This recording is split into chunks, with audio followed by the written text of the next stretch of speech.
Assalamu alaikum wa rahmatullahi wa barakatuh. Wisdom Hadith Class 85.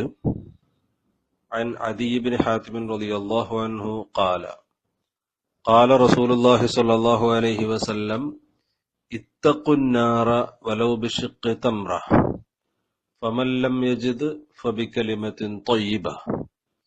ബഹുമാനപ്പെട്ട ഇമാം ബുഖാരി, ഇമാം മുസ്ലിം റളിയല്ലാഹു തആല അൻഹുമ അടക്കമുള്ള പണ്ഡിതന്മാർ റിപ്പോർട്ട് ചെയ്യുന്ന ഹദീസ്. ഹബീബ് മുഹമ്മദ് റസൂലുള്ളാഹി സ്വല്ലല്ലാഹു അലൈഹി വസല്ലമ തങ്ങൾ പറയുന്നു, ഇത്തഖുന്നാറ, നിങ്ങൾ നരകത്തെ സൂക്ഷിക്കണം, നരകത്തെ തൊട്ട് കാക്കണം, സൂക്ഷിക്കണം. വലൗ ബിശിഖി തംറ, അതൊരു കാരക്കയുടെ കഷ്ണം കൊണ്ടാണെങ്കിലും ശരി.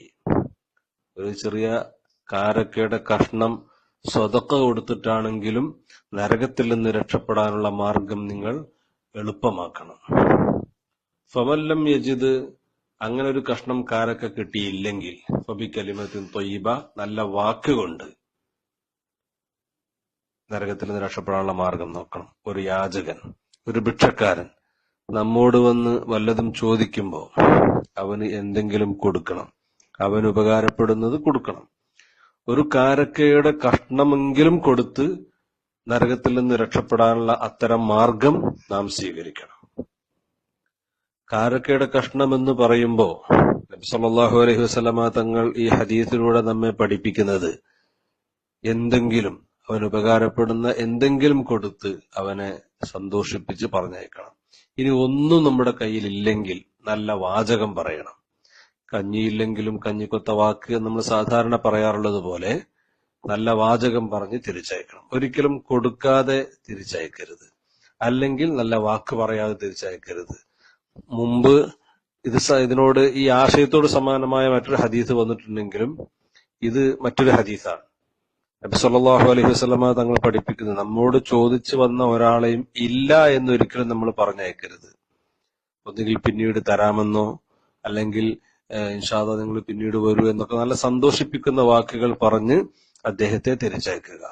ഒരിക്കൽ പോലും വേദനിപ്പിക്കുന്ന, നിരാശപ്പെടുത്തുന്ന ഒരു വാചകവും ആരോടും പറയരുത്, പ്രത്യേകിച്ച് നമ്മോട് ചോദിച്ചു വരുന്ന ആളുകൾ. അമ്മസായില ഫലാ തൻഹർ എന്ന് വിശുദ്ധ ഖുർആൻ നമ്മോട് സൂചിപ്പിച്ചിട്ടുണ്ട്. ചോദിക്കുന്നവരെ നിങ്ങൾ മടക്കി അയക്കരുത്, അവർക്ക് കൊടുക്കാതെ തിരിച്ചയക്കരുതെന്ന്. അപ്പോ നബി സല്ലല്ലാഹു അലൈഹി വസല്ലമ തങ്ങൾ പറയുന്നത്, ഭിക്ഷക്കാർക്കും യാചകർക്കും ചോദിക്കുന്ന എല്ലാവർക്കും നമ്മൾ കൊടുക്കുന്നത് നമുക്ക് നരകത്തിൽ നിന്ന് രക്ഷപ്പെടാനുള്ള ഒരു പ്രധാനപ്പെട്ട മാർഗമാണ്. ബസ്സില്, ട്രെയിനില്, അങ്ങനെ എവിടെയാണെങ്കിലും യാചകരെ കാണുമ്പോൾ അവർക്ക് നാം എന്തെങ്കിലും കഴിവിന്റെ പരമാവധി സ്വതക്ക കൊടുക്കണം. നമ്മോട് ചോദിച്ചു വരുന്നവർക്ക് ഇല്ലെങ്കിൽ നല്ല വാക്ക് പറഞ്ഞ് അവരെ തിരിച്ചയക്കാൻ നമുക്ക് കഴിയണം. അല്ലാഹു തആല അത്തരക്കാരിൽ നമ്മെ ഉൾപ്പെടുത്തുമാറാവട്ടെ. ഒരാളെയും നിരാശപ്പെടുത്താത്ത, ചോദിക്കുന്നവർക്കൊക്കെ കഴിവിന്റെ പരമാവധി കൊടുക്കുന്ന, അല്ലെങ്കിൽ നല്ല വാചകം കൊണ്ട് അവരെ തൃപ്തിപ്പെടുത്തുന്നവരിൽ അല്ലാഹു തആല നമ്മെ എല്ലാവരെയും ഉൾപ്പെടുത്തി തരുമാറാകട്ടെ. ആമീൻ. പ്രത്യേകം ദുആ ചെയ്യുന്നു. അതോടൊപ്പം നമ്മുടെ ഹദീസ് ക്ലാസ് കേൾക്കുന്ന ഒരുപാട് സുഹൃത്തുക്കൾ പല വിഷയങ്ങളും പറഞ്ഞ് ദുആ ചെയ്യാൻ പറഞ്ഞിട്ടുണ്ട്. അല്ലാഹു തആല എല്ലാവരുടെയും എല്ലാ ഖൈറായ ഉദ്ദേശങ്ങളും ഹബീബ് നബി സല്ലല്ലാഹു അലൈഹി വസല്ലമ തങ്ങളുടെ ഹക്ക് കൊണ്ട് എല്ലാം ഹാസിലാക്കി കൊടുക്കുമാറാവട്ടെ. രോഗികൾക്ക് പൂർണ്ണ ശിഫ നൽകുമാറാവട്ടെ. നമ്മെയും അവരെയും അല്ലാഹു അവന്റെ സ്വർഗ്ഗലോകത്ത് ഹബീബായ സല്ലല്ലാഹു അലൈഹി വസല്ലം തങ്ങളുടെ കൂടെ ഒരുമിച്ച് കൂട്ടിത്തരുമാറാവട്ടെ. ആമീൻ. അസ്സലാമു അലൈക്കും വറഹ്മത്തുള്ളാഹി